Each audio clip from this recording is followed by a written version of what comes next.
What is up, guys? It's TimeForDillon, back at it again with another crypto video. Thank you guys for tuning in. You guys are awesome. If you're new here, subscribe to the channel, bell icon, get notified when we post new videos because it's all time sensitive. In today's video, I have something super special for you guys. I got none other than Atlas. And if you guys have been in the Cardano community on Twitter Spaces, you know exactly who this guy is. But Atlas, why don't you introduce yourself? Tell us a little bit about how you got into the Cardano space, how you got started in crypto.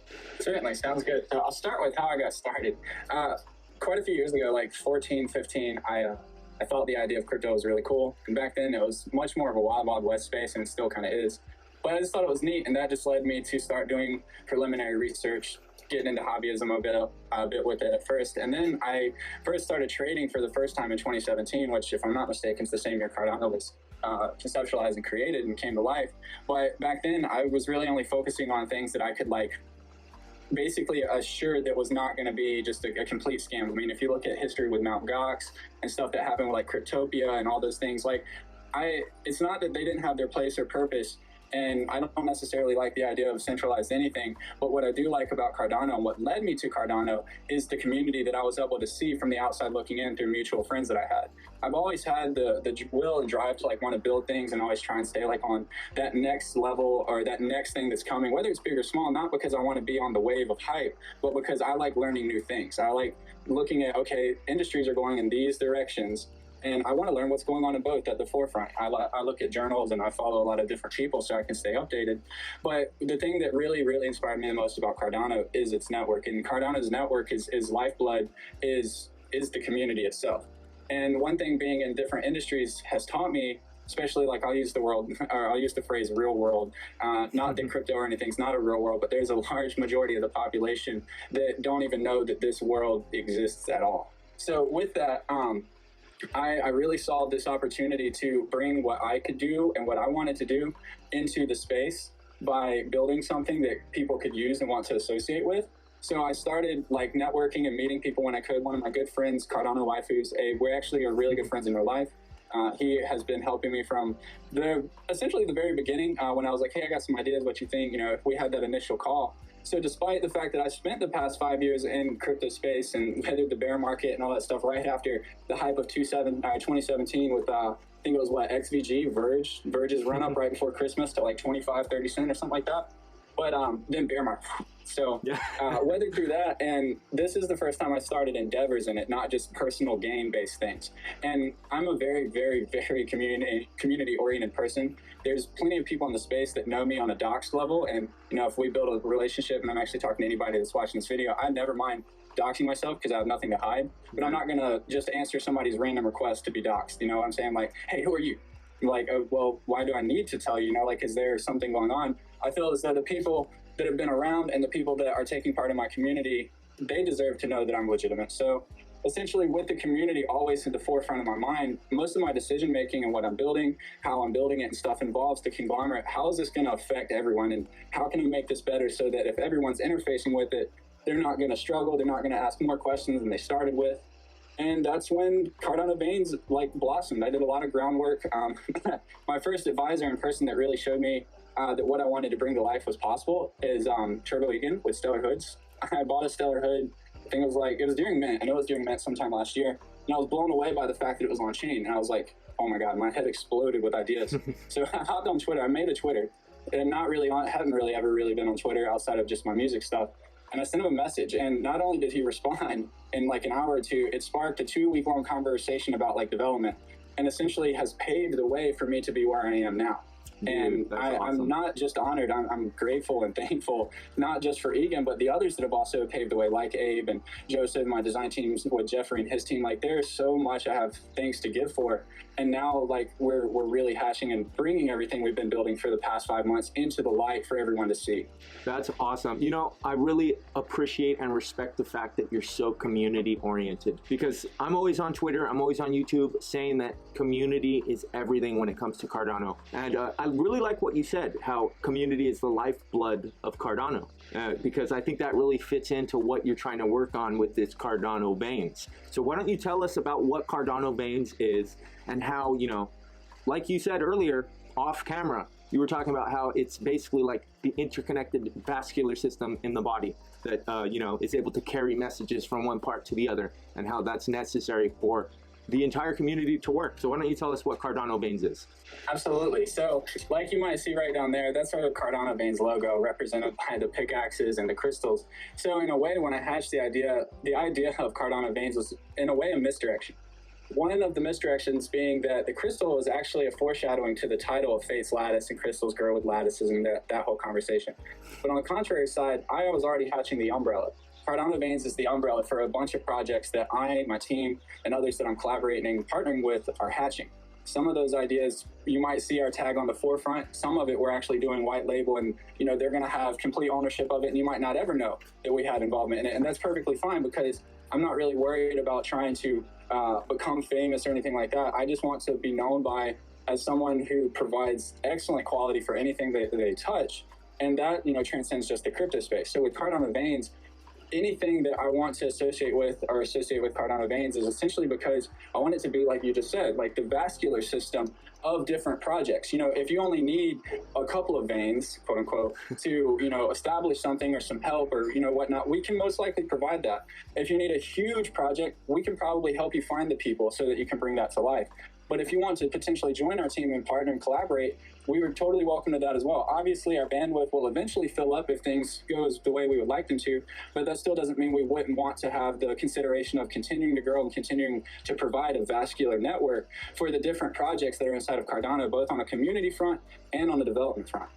You know, that's really awesome. You know, I'm shameless plug for my website that I've been working on, but you know, what you're working on, connecting people in the community together, providing benefits for people that, you know, are new, need help, coming up in the space. That's like what we're trying to do with our website too. So I really respect what you're doing, because network is your net worth, and this community is what matters in Cardano. But you talked about, yeah, when you answered my question right now, you alluded to the game that you're working on that I'm super excited about, Fate's Lattice. Why don't you tell us what's going on with that? When can we expect to see some sneak peeks of what that game's going to look like? Because I'm super pumped. So I'm actually excited you asked me that. I'm really looking forward to talking about it. But before, I have one thing I want to add to what I just mentioned. Perfect. Realizing that Cardano Veins and the vascular network I wanted to have with it was not only representing an educational platform, but a development platform for people. That's where the idea of the guild came. So the guild is essentially, you know, from human history, a place where craftsmen, tradesmen, merchants, and things like that came together so that they essentially would stop being taken advantage of, or try to implement things that would help them stop being taken advantage of by their local serfdoms, lords, nobles, and just the general advantage that people like to take of in people who are in poverty. If you just look at human nature and society in general. I'm not saying it's right, it's kind of the natural flow of how things have happened. Yeah. So guilds were formed to kind of assist and help that, so that your local blacksmith isn't eating just wheat for his entire life. But with that too, I realized that the guilds over time eventually became the people that set standards, and also became a place of reliable information. So if someone didn't know something, that was kind of one of the first places that they would start, or they would go to a local institution that, you know, taught things like that. Because I mean, really, education wasn't always at the forefront of humans. I guess you could say thinking. Like, they're not, you know, like you look at the Crusades and stuff like that. So I mean, that's all you got to really say on that front. But with that, though, came the idea that maybe I can build something that people can rely on to be a reliable source of, you know, education, reliable networking, knowing that if, okay, I've just arrived here, I'm going to go to the visitor center. We want to be that potential visitor center for people, because when they arrive, we want them to have any questions that are entry level, maybe even deeper, to be able to be answered, but also leave a situation for them so that they're not just like having more questions, I guess you could say, about what they were seeking out in the first place.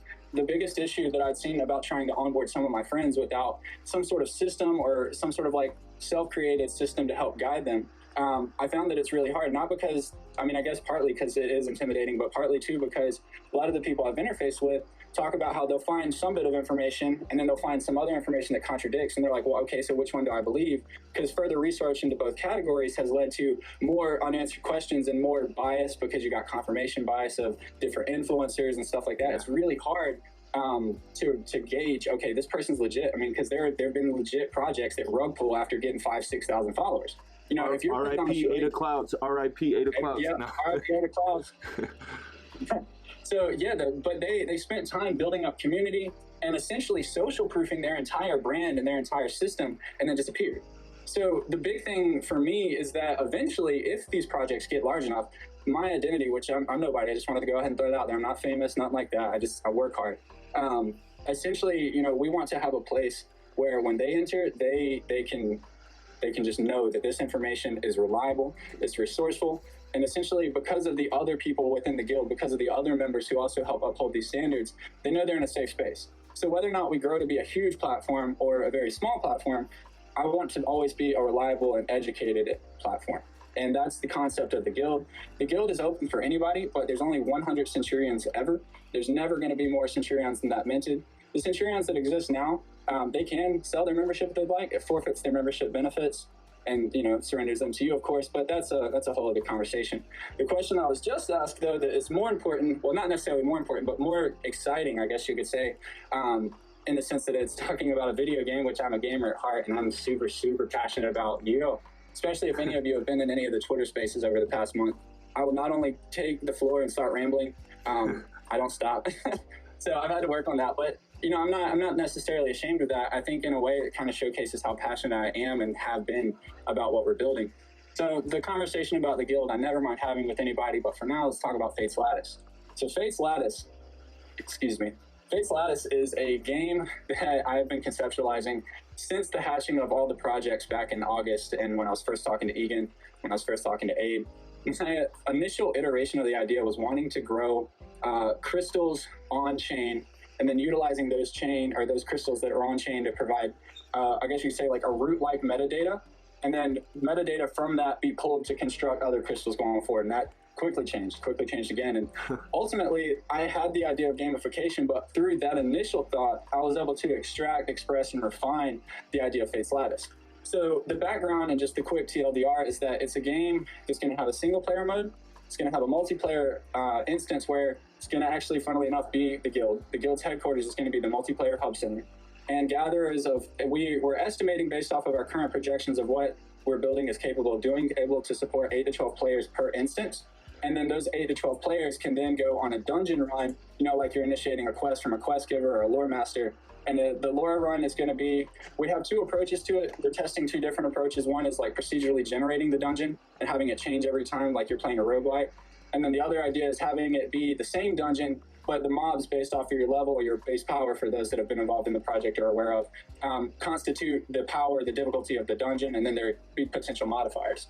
So that's the essential gameplay loop. The single player campaign is going to allow you to power progress your character. You can take that character essentially from your single player campaign to your multiplayer campaign. There is a project that's already out there, already providing models in some of the back end for interoperability. If you search, it's not going to be a hard find. But I reached out to them a couple weeks ago. They got back with me, and they're going to be providing some models that are essentially the starting foundation for building interoperability with it. So hopefully it is our goal. Now, I want to go ahead and say I'm not promising any of this part. I just want to mention this. Our eventual goal after 1.0 is to allow your avatar to be interoperable to other metaverses. Obviously, the idea of your character stats won't really apply to a different metaverse. So we want to come up with a system that allows you to make your armor, the things that you've constructed inside of the game, to be cosmetic and transferable. If you leave the world, you got your armor on, but it doesn't really do anything except look cool. But that's the idea of, the multiplayer instance and interoperability. But the single player is something I'm really excited about too. One of the things that we've all as gamers have probably seen over the past 11, 12, honestly, even a little bit before that, like with the first iterations of Xbox Live, it was very apparent that a marketplace or some sort of online platform or presence was being developed. Nobody ever, I guess, projected, except for maybe the people building it, that the Xbox marketplace and the Xbox Live experience was going to turn into what it has. Yeah. And now we pretty much have games as a service. You don't really have one complete title that's finished and published, and that's it. They are out there. I'm not trying to throw shade on anything, because they're definitely out there. Yeah. But if you look at major titles from, going back to the conception of video games, they always had a overarching story or plot that started and ended. It provided a full story. So the idea of having more than one story, we're setting the stage and building the world so that we can, but we're not actually trying to build a system that's going to force people to continue buying in and, you got to buy this to participate in the DLC or anything like that. With the single player campaign of Fate's Lattice, that first iteration is going to be one complete saga. And if we add anything else in the future, it'll be built on that world. But the players and the characters and the decisions that happen inside the game, they stay that way. And the fun part too is like those decisions, from what I understand and how we can build it, when those decisions are made, they're being written in ledger, so they can't be transmuted anyway. You know, it's on the chain. So I really believe in building a single player campaign that is fun, enjoyable, a bit challenging, but at the same time something that's going to give you happiness, or like make you want to play it, but not make you feel like you got to grind it. You know, not make you feel like you just got to spend all your time on it to get that next best weapon. And that's essentially the gameplay loop. I could go into the lore and talk about a bunch of different background stories, and I mean, we've been world building for 5 months. It's deep at this point. Like I'm actually currently working on 2 political backstories of why 2 factions are warring, that goes back almost 3,000 years, and the different family iterations that play a role, leading up to a discovery of a chest that showcases ultimate betrayal. So, I mean, there's twists and turns everywhere, and that's just one tiny piece. I've worked with 3 or 4 creative writers, and I'm actually constantly trying to collaborate with other writers and artists, because I don't want this just to be from my mind. I have the main story, but there's so much room for additional bonuses by adding worlds in or adding stories in, as long as they don't break the world. Essentially, I'm not against anybody wanting to reach out and be like, hey, I really like what you did with this faction. I think it'd be cool if we put a character in that does this. I'm never like, I guess what I'm saying is avenues for things like that are not only going to exist, they're going to be considered with great importance. I want people that participate in our project feel like that, we're not just trying to cash grab them, that if you want to participate on a deeper level, you can. And if you don't have to do that either. Yeah, it's like built by the community for the community, kind of. Right. And in a way, and like, I don't even want to use the word crowdsource, because a lot of the stuff that I'm building, or like the core components anyway, I'm paying out of pocket. Like, regardless of whether or not the success of any of our sales or campaigns or any of that happens, my devs are getting paid, our artists are getting paid, and all of that is taken care of. So anything else is, it is a bonus. Now, I'm not saying I'm able to provide the amount of pay that I think they deserve.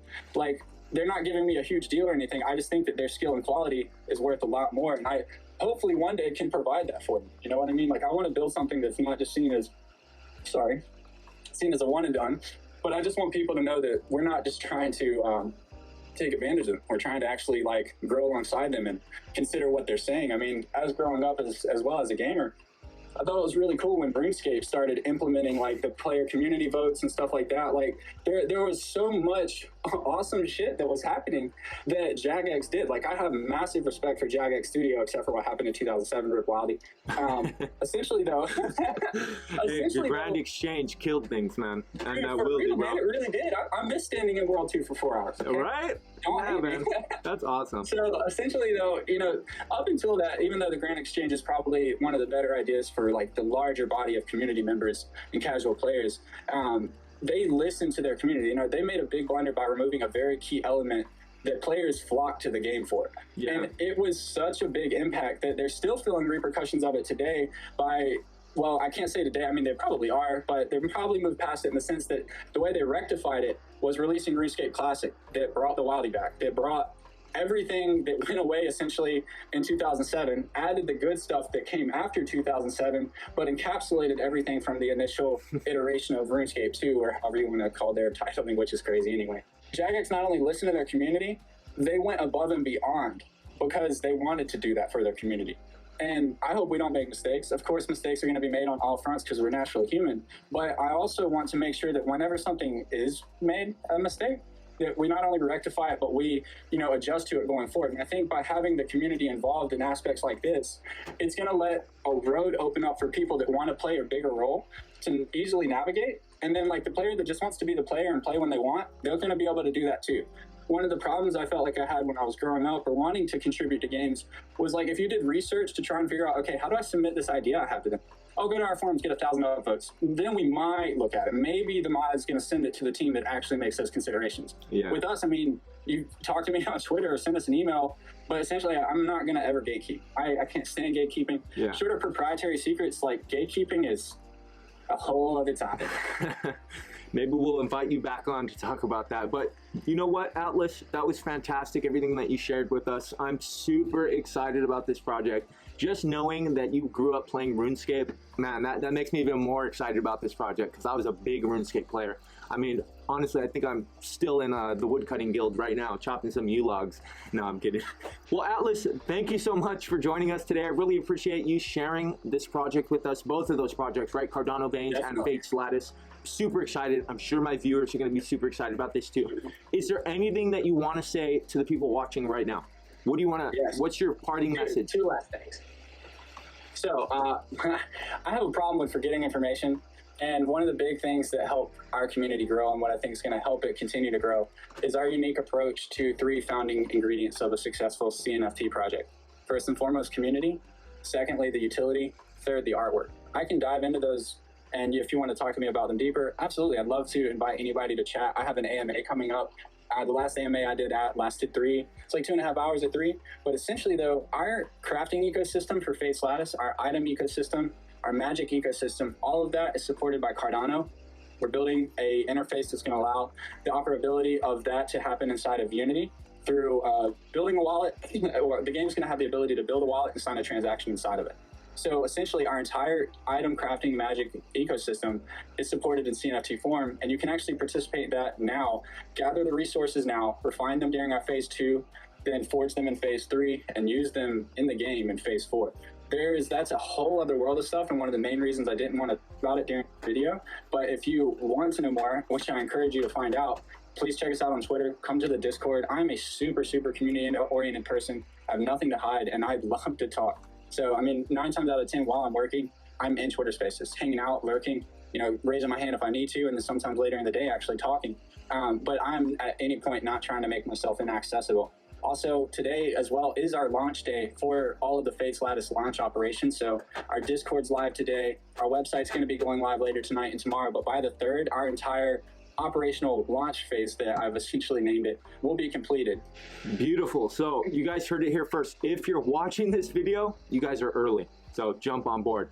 But Atlas, thank you so much for joining us today. Really appreciate it. As more information comes out about your project, I'm going to make sure to hit you up. Maybe we can do a follow-up interview once the project is out and rolling, because I'm super excited about this. But thank you so much for joining, Atlas. To all the viewers out there, you guys have a beautiful day, beautiful night, wherever you guys are. Dylan is out. Peace, guys.